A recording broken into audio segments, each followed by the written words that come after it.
In a magical land of the continent, Geralt is fighting against a monster called Kikimora.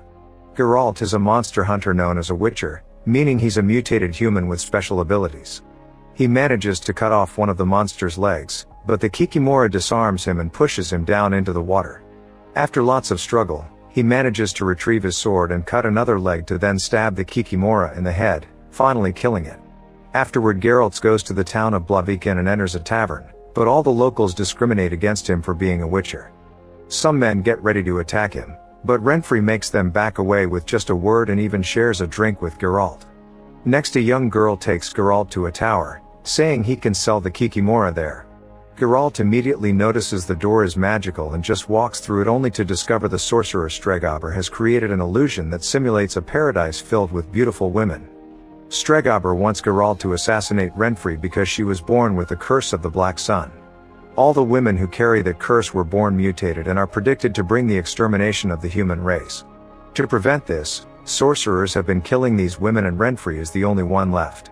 Renfri's mutations make her immune to Stregobor's magic, which is why he wants to hire Geralt's service. However, Geralt refuses, saying he only hunts monsters and is neutral to society's squabbles.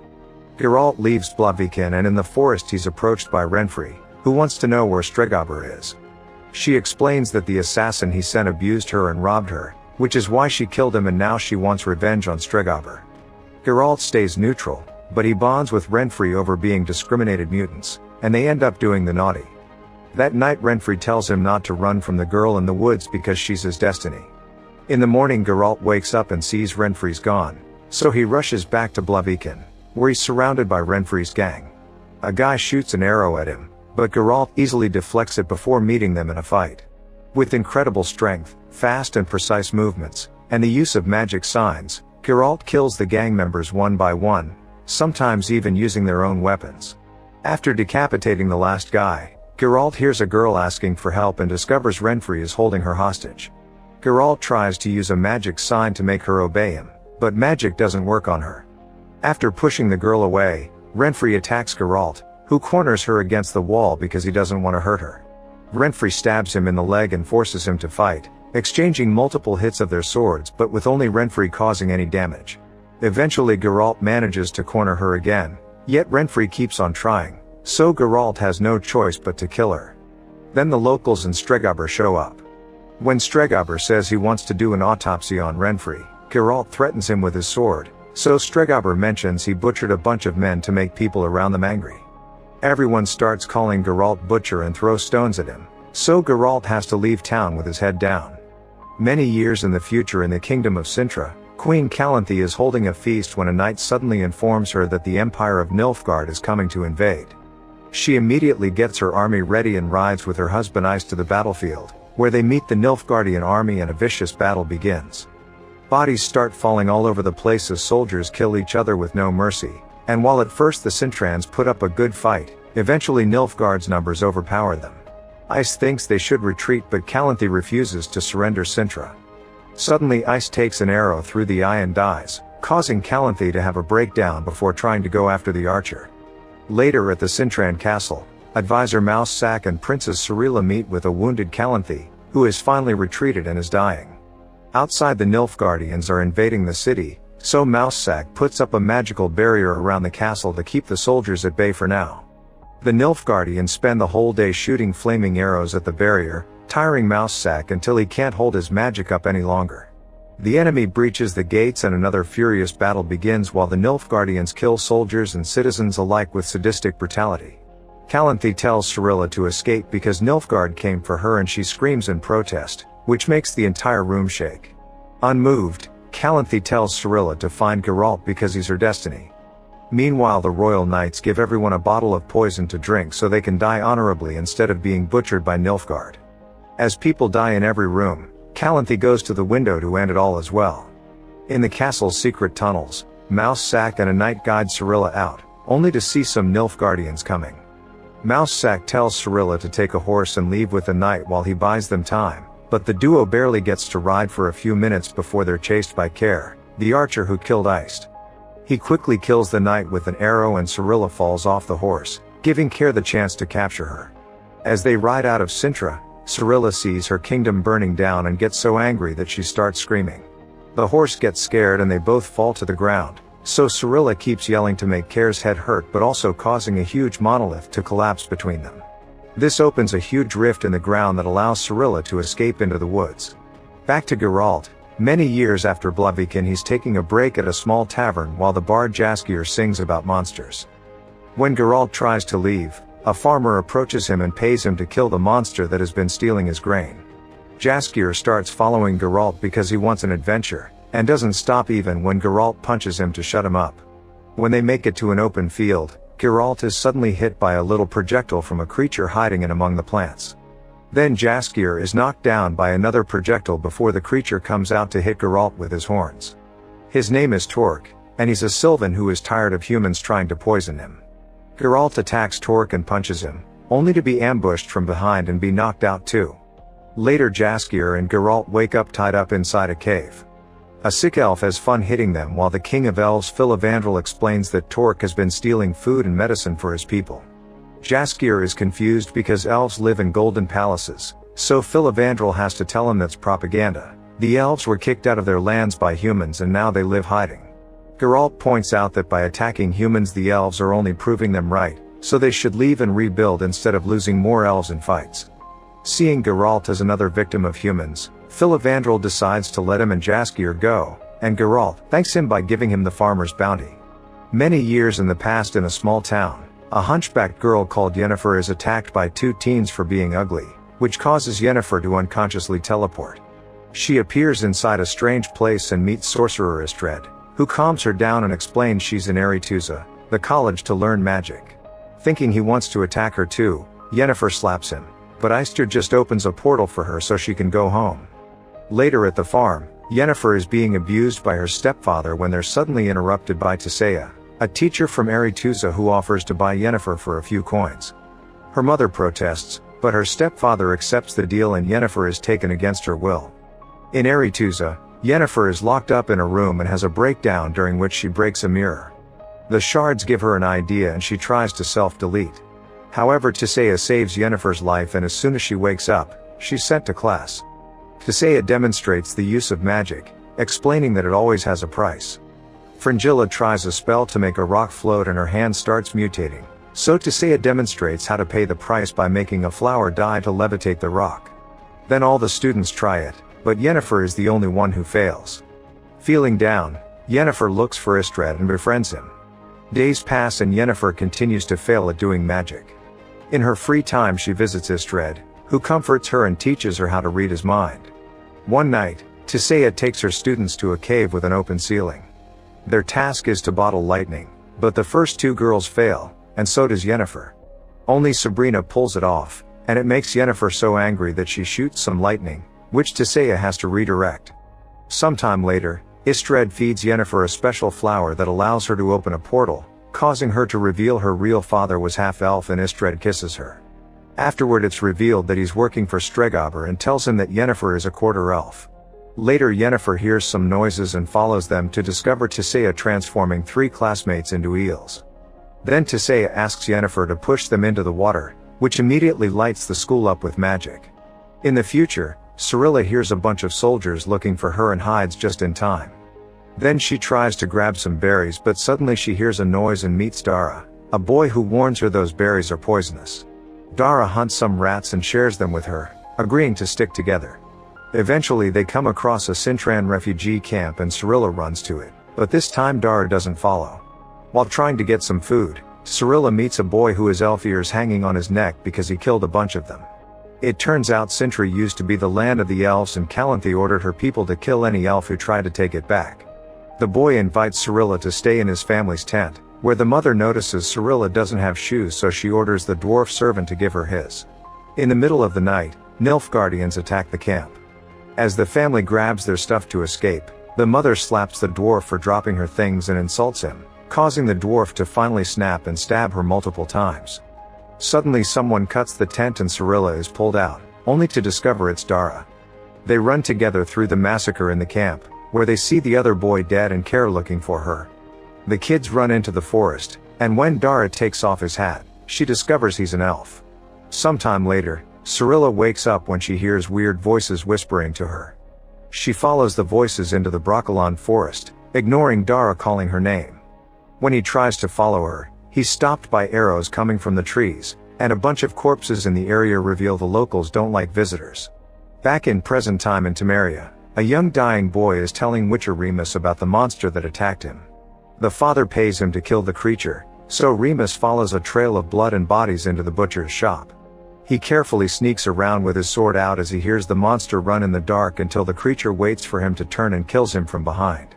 Rumors of what happened soon reach Geralt's ears, who travels to Temeria to investigate.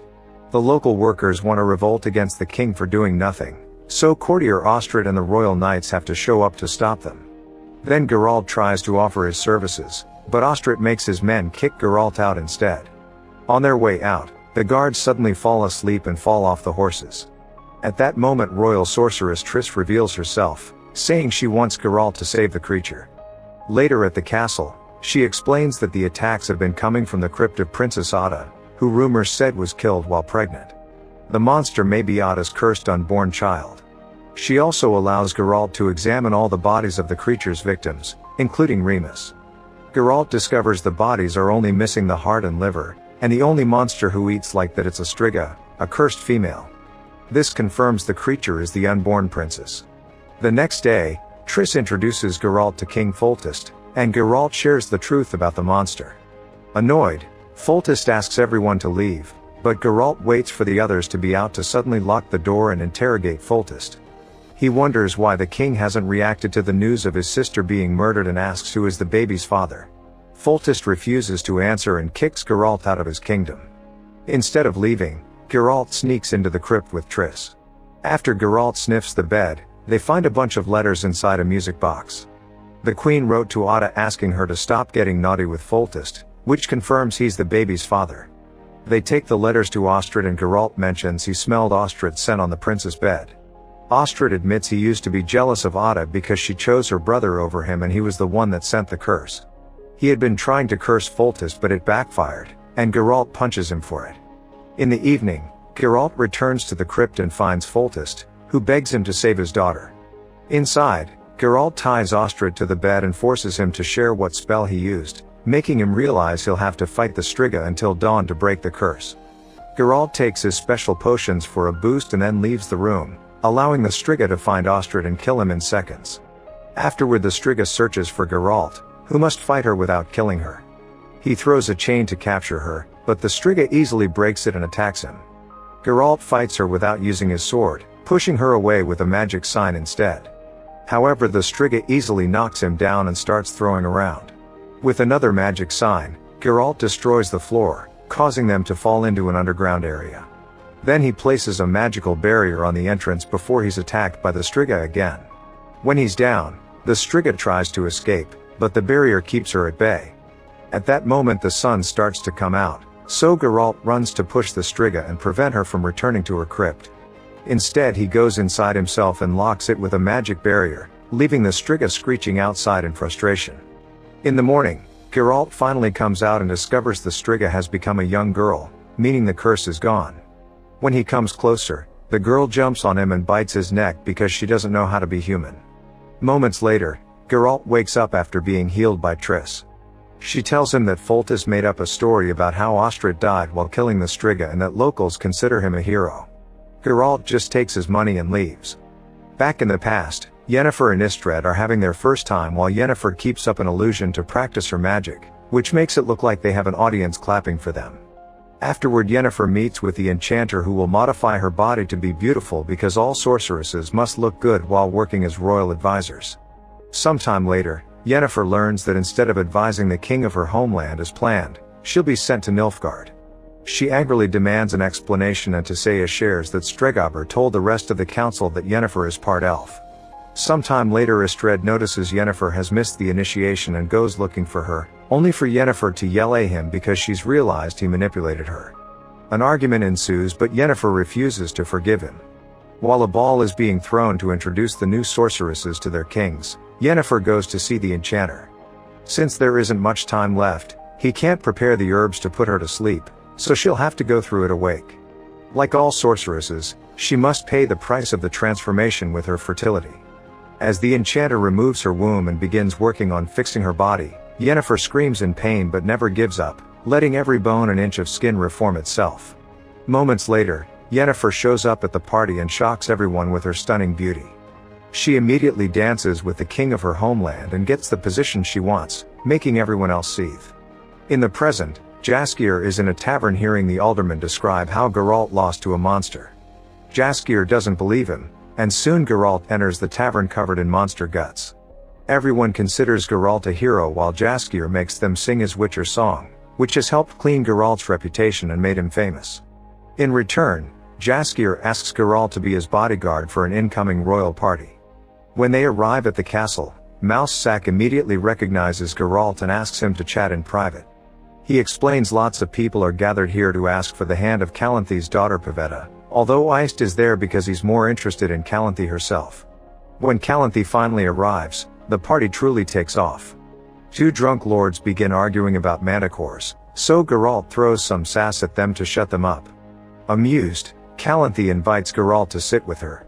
While they dine, Calanthe asks Geralt if he'll help her out if things get violent, but Geralt refuses, reminding her that Witchers are neutral. As the party progresses, they're suddenly interrupted by a man sneaking past the guards to ask for Pavetta's hand. Iced immediately takes his helmet off and everyone is shocked to see that this Lord Urchin looks like a humanoid hedgehog.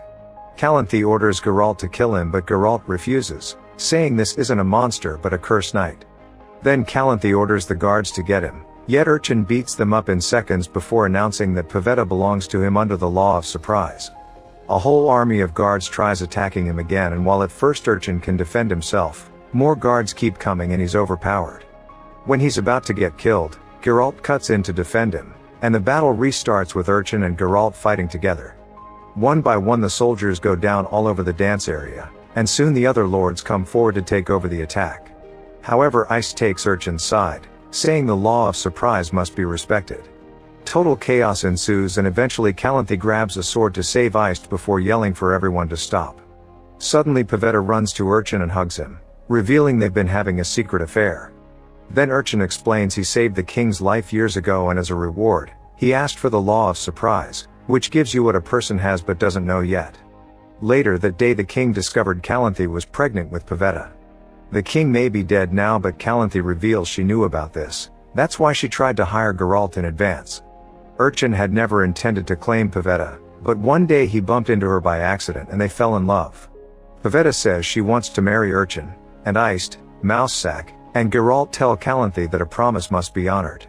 Cornered, Calanthe approaches Urchin with fake acceptance and takes out a dagger to kill him. At that moment Pavetta starts screaming and a magical pulse blasts through the room, knocking everyone except Urchin away. The couple floats in the middle of a magical vortex of wind, which may destroy the building soon. Geralt tries to break the vortex with his signs, but he's only pushed back. Then he drinks a potion, and with the help of Mousesack's magic, he manages to break through the vortex and make Pavetta stop. After a few seconds of darkness, everyone confirms they're fine, and Calanthe has no choice but to accept Urchin as Pavetta's husband. Iced also asks Calanthe to marry her, so they have a double wedding. The couples have a lovely ceremony and when Urchin and Pavetta kiss, Urchin becomes human because true love breaks his curse. When Geralt tries to leave, Urchin insists on rewarding him, so Geralt asks for the law of surprise to brush him off. Suddenly Pavetta throws up, revealing that she's pregnant, which means Geralt has a claim on her child. However, Geralt doesn't care and leaves, ignoring Mousesack's warnings against ignoring destiny. In the past, years after the initiation, Yennefer is escorting Queen Callis and her 7th daughter across the countryside. Suddenly their carriage stops and they hear screaming before several swords begin poking through the carriage. Yennefer looks out and sees all the guards being slaughtered by a mage assassin controlling a creepy monster. The creature comes after them, so Yennefer opens a portal so she can run with Callis and the last standing guard. The group appears in a desert and Yennefer realizes the mage was sent by the king to kill Callis because she was unable to have a male heir. The assassin appears behind them and the monster immediately kills the guard while Yennefer opens another portal for her and Callis to escape again. They appear in a town and Yennefer begins taking Callis' jewelry off because the king probably gave her something to be traced. The mage shows up again, so Yennefer uses her magic to freeze the monster in midair while opening a portal with her other hand. Once Callas runs through it, Yennefer follows her, only for the queen to call her useless. The mage appears again, and this time an angry Yennefer escapes alone. Callas is immediately killed by the mage, and when the creature is about to kill the baby too, Yennefer shows up and decapitates it. Then she throws a magical attack at the assassin to distract him while she grabs the baby and runs through a portal, only for the mage to throw a knife at them. Seconds later, Yennefer lands on a beach and realizes the baby is dead, so she buries her in the sand. Afterward, Yennefer begins living off the grid, traveling to random towns to make money with her powers. In the future, Cirilla continues to follow the voices and finds a bright light before finding herself surrounded by dryads. They also have Dara, but they're just healing his arrow wound. In private, Dara asks some questions that make Cirilla admit she's the princess of Cintra, which makes Dara angry because his family died during Calanthe's elf slaughter. That night, Cirilla has a nightmare about the Cintra massacre, people dying everywhere, and Cair's crazy face trying to kill her. When she wakes up, a dryad takes her to see an ancient tree and makes her drink its sap. Cirilla takes a sip and appears in a desert, where the tree asks her what she is. In Cintra, the Nilfgaardians continue to burn everything down, capture Mousesack, and find Calanthe's body. A servant cuts a piece of her skin to eat it, and while he has a vision, Fringilla kills him.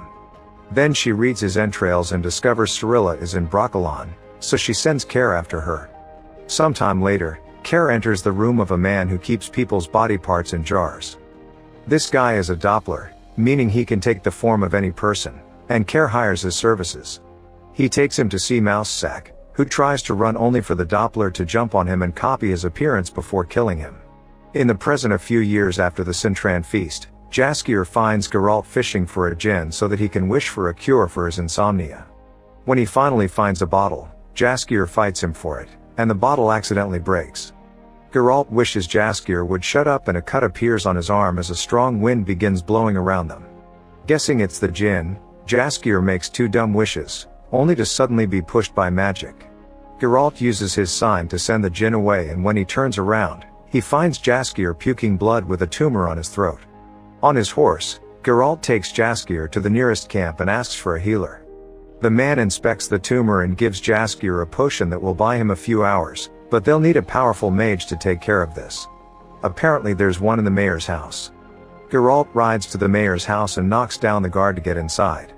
The mayor appears before them naked, only to fall asleep on a chair, so Geralt and Jaskier go deeper inside, where they discover Yennefer is throwing a naughty party, meaning their timelines have finally collided. When she hears about the djinn, she immediately accepts to help. Jaskier is quickly healed, but he'll be unconscious for a few hours. When Geralt checks on him, he notices Yennefer is preparing a ritual to capture the djinn and tries to warn her against it. However, Yennefer kisses him to take control of his mind. When Geralt wakes up, he's in a cell with the healer, who explains that Geralt went on a rampage through town under Yennefer's control. The healer tried to stop him from attacking the citizens, only to get arrested as well. Meanwhile, Jaskier wakes up and panics when he sees Yennefer getting ready for a ritual. She corners him against the wall and threatens him until he makes a wish. At the same time, the mayor's guard appears at the cell to start beating up Geralt, who wishes this guy would burst. Suddenly the guard's head explodes and a second cut appears on Geralt's arm, revealing he's the real master of the wishes, not Jaskier. Geralt's wish makes the djinn appear in front of Yennefer, so Jaskier takes the chance to run away. He bumps into Geralt and tells him about the ritual, so Geralt rushes back inside. Yennefer is on her knees having trouble controlling the djinn's humongous power, yet she refuses Geralt's help. With no other option, Geralt makes his last wish, asking for his life and Yennefer's to be connected. Since the djinn can't hurt Yennefer without hurting his master too, it disappears in a big shockwave that brings down half the building. When Yennefer and Geralt wake up, they start arguing, only to suddenly get dirty together while Jaskier watches from the window. In the future, Cirilla is out of the tree's illusion and sees a dryad arrive with the heads of Nilfgaardian scouts. They get ready with their bows for an attack, but the one that shows up is the fake Mousesack asking for Cirilla. The girl is happy to see a familiar face and leaves with him and Dara. As the trio starts making his way back, Dara asks lots of questions, finding Mousesack suspicious. When Mousesack answers incorrectly, Cirilla finally sees through him. Furious, The Doppler tries to drag her by force, so Dara attacks him. Dara's silver knife hurts the Doppler, who quickly disarms him and tries to choke him. Cirilla picks up the knife and starts burning the Doppler again, causing him to show his real face. Then Dara takes his knife back and pushes the Doppler against a tree, asking questions instead of killing him.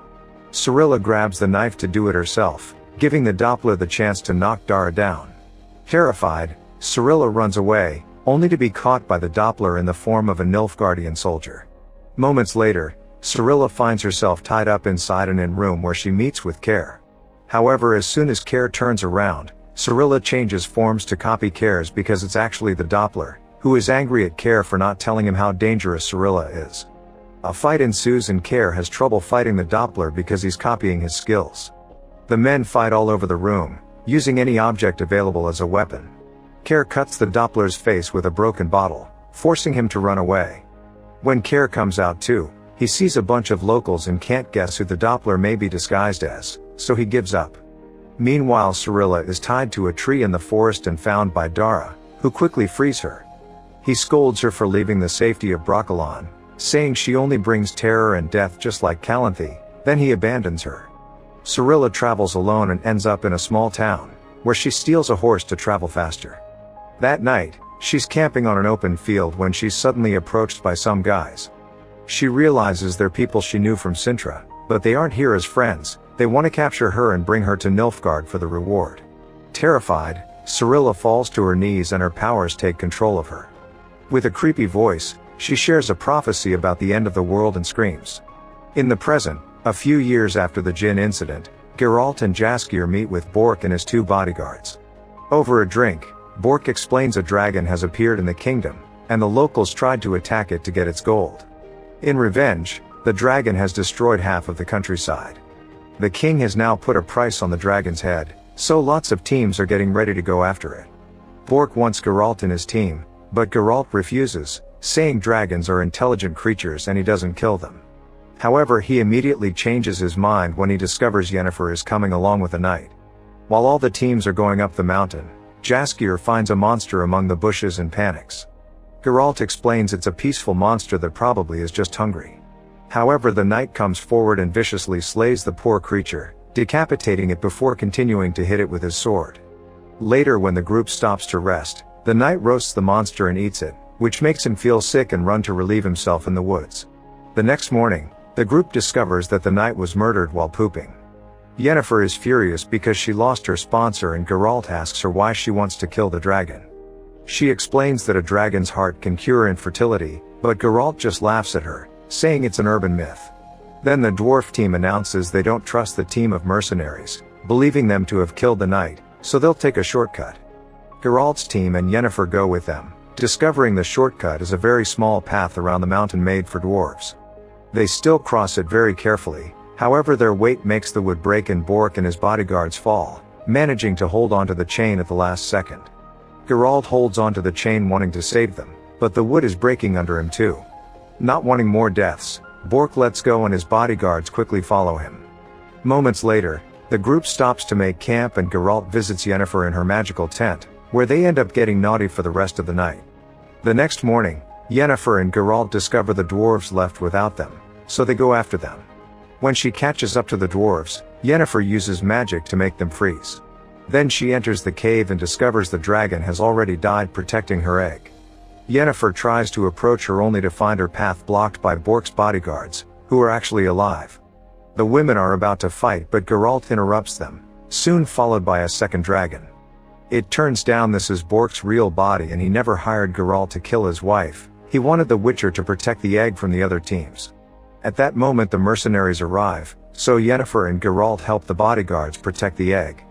A battle ensues during which Geralt and Yennefer kiss as they attack their enemies together. One by one all the mercenaries are defeated, but unfortunately more keep coming. Yennefer and Geralt fight the enemies outside while the bodyguards fight those who managed to enter the cave. A guy sneaks around and almost reaches the egg, so Bork breathes fire to kill him.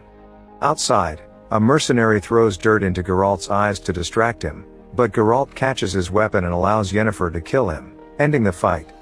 Moments later, the dwarves finally snap out of Yennefer's spell. Back in his human form, Bork gives them a bunch of dragon teeth, which they can use to prove to the king that they killed the dragon. After the dwarves leave, Bork reveals to Yennefer what Geralt's wish was. Yennefer gets angry because now she doesn't know if what they have is real, and after an argument, she breaks up with him and leaves.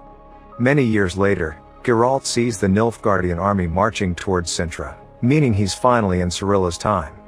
He travels to Cintra as well because he's worried about his child of surprise, so Mousesack explains Cirilla is fine although her parents died years ago. Suddenly Geralt hears a noise and checks the tunnels to see two men, realizing Calanthe sent assassins to kill him if he ever showed up in Cintra. Then Geralt takes Mousesack hostage to force all 8 assassins to come out of hiding. Wanting to avoid a fight, Mousesack opens a portal to teleport himself and Geralt away. Afterward they go to see Calanthe, and Geralt explains he's come to take Cirilla away to protect her from Nilfgaard, promising to bring her back when the battle is over. Calanthe reluctantly agrees and introduces him to a fake princess, saying she'll be ready in a few hours. While waiting, Geralt sees a mysterious wind open a door and goes outside, where he sees the real Cirilla playing with some kids and being called Your Highness. Realizing he's being tricked, Geralt rushes to confront Calanthe, who ignores his warnings and orders Ice to escort Geralt out of the kingdom. On their way out, Ice stops by an arch, where 2 gates suddenly fall to capture Geralt. Soon the Battle of Cintra happens and the city is already shown. When the guard runs by, Geralt knocks him out through the cell door and steals his keys to escape. Outside, Geralt starts fighting off Nilfgaardians, killing a few before hiding to watch the soldiers storm the castle and Calanthe falling to her death. Geralt decides to sneak into the castle to find Cirilla, but after killing more soldiers, he discovers she's already gone. Meanwhile Yennefer is approached by sorcerer Vilgefortz, who convinces her to return to Aretuza. All the sorcerers are having an emergency meeting to discuss Nilfgaard's attack on Cintra. An argument ensues over whether they should help or not, only to be interrupted by Fringilla, who is working for Nilfgaard and asks them to stay out of the way. Yennefer and Tissaia want to help Cintra, but the group votes and it's decided not to intervene. In secret, Vilgefortz gathers those who voted yes to fight anyway. The sorcerers leave on a boat to reach a keep on Sodden Hill, the location that Nilfgaard will try to push through to continue further north. There are lots of refugees here, so the sorcerers must protect them as well. Both groups start working together to prepare a bunch of traps and weapons, like enchanted bottles. Yennefer magically multiplies the feathers so they can make more arrows. A few hours later, everyone is asleep but Yennefer wakes up just in time to see a fireball coming at them and deflects it with her power. While she alerts the other sorcerers, Fringilla orders another fireball to be thrown, and the mage dies in the process just like the first one because fire magic is forbidden. The fireball is deflected again, so Fringilla creates a box and gives it to another sorcerer. In the morning, the sorcerer walks through the forest while spreading a thick fog that the Nilfgaardian soldiers march through. While everyone gets ready in the keep, Triss goes outside and makes a bunch of mushrooms grow in the forest. When the soldiers step on them, a dangerous gas is released, killing them all. Another group of soldiers approaches from a different direction and a sorceress uses her magic to snap all their necks. A third group is coming, so Sabrina and her archers throw the enchanted bottles and hit them with arrows, causing a bunch of explosions to rain down on the Nilfgaardians. After the final group starts marching, Vilgefortz teleports to the Nilfgaardian camp and starts fighting the few soldiers left there, using his magic to control his sword. Care finds him and a duel starts, during which Care keeps disarming Vilgefortz and he keeps calling his sword back with magic. Eventually he runs out of energy, allowing Care to kick him down a hill. Next Fringilla opens a portal that connects to the keep's entrance, and her archers shoot arrows through it to kill a bunch of people. The Nilfgaardian sorcerer uses the distraction to sneak inside and drop the box as he dies. Tissaia goes to confront Fringilla, who throws dimeritium powder at her to block her powers. Then Fringilla activates the box, which releases a bunch of parasites. Soon the Nilfgaardians surround the keep and kill any sorcerer outside. Triss rushes to the entrance and creates a barrier out of vines that gets the enemy stuck. A soldier manages to reach through the vines and burns Triss' chest, burning the vines too. Meanwhile the worms take control of Sabrina and a few kids, who take some of the enchanted bottles. Sabrina surprises Yennefer and stabs her before the kids drop the bottles, causing a huge explosion that causes dozens of deaths. The tower also falls and Yennefer and Sabrina are thrown to the ground, where Sabrina passes out. Yennefer sees all the death and destruction that surrounds her and goes outside to start killing soldiers left and right. In the forest, Vilgefortz wakes up and finds a wounded mage from his side who killed a bunch of Nilfgaardians. The poor guy asks for help, but Vilgefortz kills him instead and ignores Yennefer when she tries to contact him telepathically. The Nilfgaardian soldiers keep coming, so Yennefer absorbs all the flames from the keep and releases them on the hill, setting the whole forest on fire but protecting Tissaia. The huge flames kill all the Nilfgaardians, winning the battle. In the meantime, Geralt leaves Cintra and eventually finds the destroyed refugee camp, where a guy is trying to give the dead Cintrans a proper burial. Suddenly the man is attacked by necrophages, monsters that haunt places with lots of dead bodies. Geralt quickly saves him and tells him to run before more necrophages come out to attack him, starting a vicious fight. Their numbers allow them to overpower Geralt and they even bite his leg, but Geralt pushes through and kills them one by one until there are no monsters left. Then Geralt collapses and wakes up later to discover the man came back for him on his wagon. Because of his wound, Geralt keeps having hallucinations of his childhood and his mother, but also of Bork telling him it isn't real. Geralt drinks some of his potion and throws the rest on his wound, only to start hallucinating again. He remembers how his mother abandoned him in the middle of the road for the Witchers to take. A few hours later, Geralt wakes up to a woman healing him. At first he hallucinates it's Renfri or Yennefer, only to then discover it's actually his mother. He calls her out for giving him to the Witchers, who painfully experimented on him to give him his powers, but his mother tells him to move on. In the meantime, Cirilla wakes up and discovers her magic killed her horse and all the men. A woman finds her and takes her home, promising she only wants to help. That night Cirilla dreams of Geralt calling out for Yennefer, and remembering he's her destiny, she decides to leave to find him. Soon the wagon arrives because this is also the home of Geralt's savior. He hears the wife mentioning a girl in the woods, and remembering Renfri's words, Geralt jumps off the wagon and runs into the forest. There Cirilla and Geralt finally meet and they embrace as their destinies